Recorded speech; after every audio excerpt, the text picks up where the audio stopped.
Shalom, selamat pagi. Apa kabar saudaraku semua? Semua pasti diberkati Tuhan luar biasa, ya. Pagi hari ini saya teringat di dalam Roma 8, saudaraku, ayat 38 sampai 39. Firman Tuhan berkata begini, "Sebab aku yakin bahwa baik maut maupun hidup, baik malaikat-malaikat maupun pemerintah-pemerintah, baik yang ada sekarang maupun yang akan datang, maupun kuasa-kuasa, baik yang di atas maupun yang di bawah, ataupun sesuatu makhluk lain, tidak akan dapat memisahkan kita dari kasih Allah yang ada dalam Kristus Yesus Tuhan kita." Itu Roma 8, 38, 39. Saya mulai berpikir begini, ayat ini, coba ya kalimatnya, baik maut, baik hidup, baik malaikat, baik pemerintah-pemerintah, baik yang ada sekarang sampai yang akan datang, mau kuasa-kuasa apapun yang ada di atas maupun di bawah, makhluk apapun tidak bisa memisahkan kasih Allah yang ada di dalam Kristus Yesus Tuhan kita dengan kita. Berarti saya mau gambarin begini, kalau anak-anak zaman sekarang mungkin gak paham ya, tapi kalau anak-anak dulu ya, milenial atau sebelumnya, kita tahu yang namanya perangko. Betul ya saudaraku ya, nempel kayak perangko. Itu dulu ada iklannya begitu, cintanya nempel kayak perangko. Perangko surat itu sekali dilem, ditempelin di surat, gak bisa lepas saudaraku, gak bisa lepas. Begitulah seharusnya cintamu dan cintaku ke Tuhan itu begitu, melekat, menempel, bertahan, setia sampai akhir. Setuju gak dengan kalimat ini? Ya harusnya begitu, nempel kayak perangko. Cinta kita ke Tuhan itu bukan cinta yang seharusnya mudah goyah karena situasional kehidupan kita. Kalau keadaan kita baik baru kita berkata aku cinta Tuhan. Tapi kalau keadaan kita tidak baik menurut kita, kita berkata aku enggak bisa ngomong cinta ke Tuhan. Boleh saya katakan cinta kita ke Tuhan gak bisa cinta musiman saudaraku, tapi harus lebih kepada cinta mati-matian ke Tuhan. Cinta yang tetap bertahan meskipun tidak selalu nyaman. Perangko itu menempel karena ada lem perekatnya. Dan kita menempel pada Tuhan bukan karena ada lemnya, tetapi lemnya itu apa? Kasih yang melekat di hati kita, kasih kepada Tuhan yang melekat di hati kita. 1 Yohanes 4 ayat 19 berkata begini, kita mengasihi karena Allah terlebih dahulu mengasihi kita. Kita baru bisa cinta mati sama Tuhan itu karena kita pihak kedua saudaraku. Pihak pertamanya Tuhan terlebih dahulu mengasihi kita, mengirim Elohim Yahweh memberikan putra tunggalnya Yesus Kristus itu. Dan Tuhan kita Yesus Kristus itu rela mati, bukan hanya untuk menyenangkan Bapanya, tapi dia juga mengasihi engkau dan saya. Maka kesadaran betapa dahsyat kasih Allah yang rela mati untuk engkau dan saya di kayu salib itu semakin membuat kita lengket sama Tuhan. Amin saudaraku. Kasih Tuhan itu bukan hanya perasaan, tapi tindakan pengorbanan. Orang yang benar-benar merasa dikasihi pasti akan punya keterikatan emosional yang kuat. Kalau kita benar-benar menyadari kita dikasihi Tuhan, kita pasti punya keterikatan emosional yang kuat kepada Dia. Dan saat seseorang sadar Tuhan tidak pernah meninggalkannya, dia tidak akan mudah lepas dari Tuhan.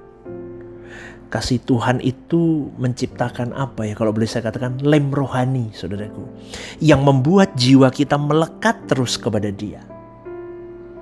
Tapi ingat ya baik-baik saudaraku, semuanya harus teruji dan diuji. Perangko bisa menempuh jarak jauh, bahkan melewati panas dan hujan, tapi dia tetap nempel. Demikian juga cinta kita kepada Tuhan harus tahan uji. Di dalam Ayub 13 ayat 15 dikatakan, sekalipun ia membunuh aku, ianya nih Tuhan loh, Ayub ngomong begitu, namun aku akan berharap kepadanya. Coba betapa militannya seorang Ayub. Bagaimana dengan kekristenan kita hari ini? Beberapa daily devotion di dalam channel YouTube ini, channel GSKI Rehoboth Semarang ini, saya ada potongan-potongan khotbah yang menyatakan bahwa orang Kristen seringkali bersyarat sama Tuhan. Kenapa? Karena cintanya tidak benar-benar lengket dan tidak benar-benar menempel ke Tuhan. Ayub beda, sekalipun Tuhan membunuh aku. Loh, kalimatnya begitu loh. Namun aku tetap berharap kepadanya. Coba, Ayub tetap melekat kepada Tuhan walaupun segala sesuatunya hilang, bahkan sampai nyawanya hilang. Itu bukti cinta yang the true love, saudaraku, cinta sejati. Orang Kristen hari ini cuma di mulut, cuma nyanyi. Aku mau cinta Tuhan selamanya. Aku mau iring Yesus selamanya. Aku mau iring Bapa selamanya. Bohong. Bukan karena sungguh-sungguh dia cinta Tuhan, tapi bersyarat di dalam dirinya. Ayub menggambarkan bukti cinta sejati kepada Tuhan. Tidak karena diberkati, tapi karena mengenal siapa Tuhan itu sendiri. Saudaraku, cinta sejati itu bukan emosi sementara, tapi komitmen yang dibangun yang lahir dari pengenalan pribadi manusia kepada Tuhannya. Kalau hanya mengandalkan perasaan, cinta kepada Tuhan itu bisa naik turun. Coba renungkan hal ini. Seringkali kita naik turun, saudaraku. Tapi kalau kita cinta Tuhan berdasarkan iman kita kepada Dia, maka cinta kita seperti perangko. Lem rohani itu kuat, nempel meskipun kita diterpa badai. Saudaraku, kalau kita nempel sama Tuhan, kita akan tiba di tujuan hidup rohani kita, yaitu kemana? Ke dalam kekekalan abadi. Kemana itu? Ke langit baru, bumi baru. Kita sudah tahu akan hal itu. Maka mau tidak mau ketika kita nempel sama Tuhan, cinta sama Tuhan, maka kita mau mengenal pikiran dan perasaan Allah. Kita mau mengenal beban Allah.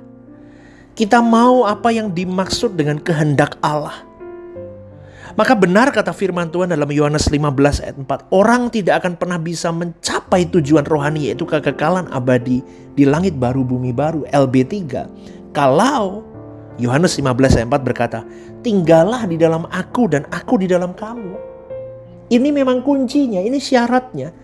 Tuhan, tinggallah di dalam aku dan aku di dalam kamu setiap saat. Supaya apa? Supaya aku mengerti apa yang menjadi beban pikiranmu. Supaya aku mengerti beban perasaanmu. Aku bisa mengenakan pikiran dan perasaan Kristus. Dan aku bisa menghidupkan segala kebenaran yang lahir darimu. Karena aku tinggal di dalam kamu dan kamu di dalam aku. Yesus berkata, tanpa diriku, tanpa Allah, kau tidak bisa berbuat apa-apa. Saudaraku, tinggal di dalam Tuhan artinya tetap melekat, tetap dekat, tetap terhubung. Connecting. Terus terkoneksi, saudaraku. Cinta mati sama Tuhan berarti tidak mencari pelarian lain. Kita tahu bahwa aku gak bisa. Hanya Tuhan jalan keluarku. Hanya Tuhan satu-satunya milikku. Tidak ada yang bisa menggantikan Tuhan dengan apapun. Dunia sekalipun dengan segala hiruk pikuk dan kemewahannya. Tidak bisa. Makanya orang yang sudah sadar di titik ini senang doa. Coba loh, lihat loh. 30 menit dia doa itu minim. Karena dia tidak hanya beragama Kristen, tapi dia benar-benar pengikut Kristus. Kristen yang sejati itu nempel terus sama Tuhan. Nempel terus sama firman-Nya. Nempel terus dalam ketaatan. Maunya kehendak Tuhan, presisi. Buru Tuhan terus. Itu orang Kristen. Itu yang membawa cintanya seperti perangko itu. Membawanya sampai ke tujuan, yaitu ke langit baru bumi baru. Maka saudaraku, terus gimana pastor supaya cintaku tetap nempel sama Tuhan? Bangun keintimanmu tiap hari sama Tuhan. Saya pernah ngomong begini, sebelum menghadap dunia, menghadaplah kepada Bapamu. Itu wajib saudaraku. Kamu harus ketemu Bapa. Maka rohnya Bapa akan mendirect kita, memberikan direction kepada kita. Apa yang harus kita lakukan hari ini? Amin gak nih? Ya, kita ngerti ini, bangun keintimanmu tiap hari. Jangan cuman kenal Tuhan di gereja, cuman 1 jam, 2 jam, Kristen 2 jam, gak bisa. Coba ya Bapak, Ibu, saudara-saudari yang mengikuti kegiatan gereja lokal yang saya gembalakan, itu dari pagi sampai malam tertuntun rapi loh, digembalakan rapi. Dari pagi sudah ada renungan pagi, ada pastor message, ada daily devotion. Masih lagi nanti replay ibadah, masih ada sepenggal kebenaran, masih ada ayat pegangan hari ini, masih ada ini dan itu banyak sekali. Masih ada potongan khotbah short untuk meluruskan lagi malam hari. Terus dihajar, itu kalau itu penggembalaan begitu saudaraku. 1 hari harus domba itu ada di relnya Tuhan. Tujuannya apa? Saya berpikir begini, gak bisa orang cuma jadi Kristen 2 jam di hari Minggu. Yang lain hari lainnya bodoh amat. Aku gak mau urusan sama Tuhan. Gak bisa saudaraku. Tapi kau harus punya, itu pun belum apa-apa. Yang kita sajikan untuk jemaat Rehoboth Semarang belum apa-apa. Masih jauh, masih kurang. Itu pun dibutuhkan dari jemaat itu sendiri. Punya waktu di kamar doanya. Punya waktu di mobilnya ketika dia bekerja. Ketika punya waktu di motornya ketika dia jalan ke satu tempat ke tempat yang lain. Dia punya keintiman dengan Tuhannya. Itu yang membuat cintamu nempel sama Tuhan. Meskipun kecewa dengan keadaan, kau sedang dimarahi pimpinanmu, kau sedang ditegur oleh apapun keadaan. Sedang sulit ini dan itu. Tetap cintamu harus nempel. Ketika kamu berjalan di selasar rumah sakit sedang mau berobat kepada dokter, kamu bisa nempel sama Tuhan. Dalam teduhmu kau berkata dalam hatimu, Tuhan, kau bersamaku ya. Di dalam lemah tubuhku pun kau bersamaku. Coba, kan harusnya begitu saudaraku. Terus bagaimana lagi pastor supaya aku tetap nempel sama Tuhan? Ingat terus kasih dan pengorbanan Tuhan. Dia bayar dengan darah yang mahal. Dia beli dirimu. Digantikan dengan anaknya yang tunggal. Makanya setiap kali kamu ingin mundur dari pelayanan. Ingin mundur dari Tuhan. Pandang salib Tuhan. Amin saudaraku. Jangan apa ya. Jangan cengeng gitu loh jadi Kristen. Kristen itu harus kuat. Kita ini bukan orang sembarangan yang ditebus Tuhan. Kita ini berharga di mata Allah. Maka pandang terus kasih dan pengorbanannya. Setiap kali mau remuk, mau runtuh, mau apa ya, mau hancur, ingat. Jangan mundur. Kamu berharga. Salib itu yang bisa kau lihat bahwa betapa berharganya dirimu. Sampai dia mati untuk kamu dan saya. Apalagi yang harus dilakukan? Jaga hatimu dari hal-hal yang bisa melonggarkan lem rohani itu. Ini sudah sering saya ngomongin. Hati-hati dengan kumpulanmu, dengan apa yang kau lihat, apa yang kau dengar. Segala dosa yang masih mengikat, kesombongan-kesombongan, udah gak usah sombong. Gak usah dipamer-pamerin kita hebat ini, hebat itu, gak perlu. Kekecewaan udah dibuangin semua. Pengkhianatan-pengkhianatan orang yang kita baikin, gigit kita. Kadang memang Tuhan siapkan Yudas-Yudas di sekitar kita, saudaraku. Supaya apa? Supaya kita semakin sadar hanya Tuhan yang bisa kita percaya. Coba, kalau dalam dunia pelayanan, saya sudah berkali-kali saudaraku. Anak rohani lah, adik rohani lah, apa rohani lah, udah mengecewakan. Betul? Betul. Anda pun pasti yang mendengar sudah pernah merasakan itu. Sakit gak? Sakit, tapi Tuhan izinkan. Kenapa? Lihat ya, hanya satu pribadi, aku yang bisa kau percaya. Begitu saudaraku. Maka hal-hal begitu jangan melonggarkan lem rohanimu dengan dia. Apalagi bersyukurlah dalam segala keadaan. Itu kuncinya. Coba ya Bapak Ibu, bersyukur aja. Vibes-nya bersyukur, happy, senyum, gak murung begitu ya. Nanti hal-hal baik akan mengikuti kita. Hati yang bahagia itu badanmu sehat juga. Rasa syukur itu akan memperkuat ikatan cintamu dengan Tuhan. Maka sebelum saya tutup renungan ini, cinta mati yuk sama Tuhan. Jangan cuma slogan, jangan cuma gaya hidup kekristenan, biar dilihat orang kelihatannya cinta Tuhan, enggak. Tapi kita harus cinta kita seperti perangko yang melekat sampai akhir perjalanan hidup kita. Amin, saudaraku. Tetap melekat sampai kita bertemu dengan Tuhan face to face suatu hari, muka dengan muka. Kita mau ngomong begini, sekali cinta Tuhan tetap cinta Tuhan.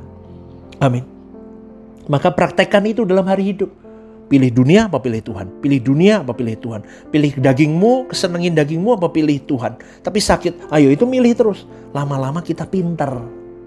Lama-lama Tuhan percayakan apa yang menjadi pikiran perasaannya. Tuhan lama-lama percayakan apa yang menjadi kehendaknya untuk kita lakuin. Amin. Ingat ya, tanpa Tuhan hidup kita kosong.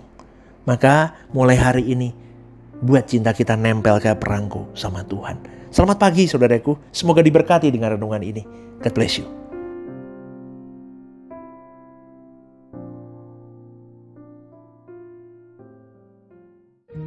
Ibadah Suara Kebenaran setiap hari Rabu jam 6:30 malam di Gereja Sentral di Mall Lantai UG. Ibadah Raya setiap hari Minggu jam 10 pagi di Gedung Gereja Sentralan Mall Lantai UG, disertai ibadah anak dan teens. Home Usia Indah setiap Jumat Minggu kedua jam 5:30 sore di Gedung Gereja. Ajak rekan dan saudara Anda untuk bergabung bersama kami.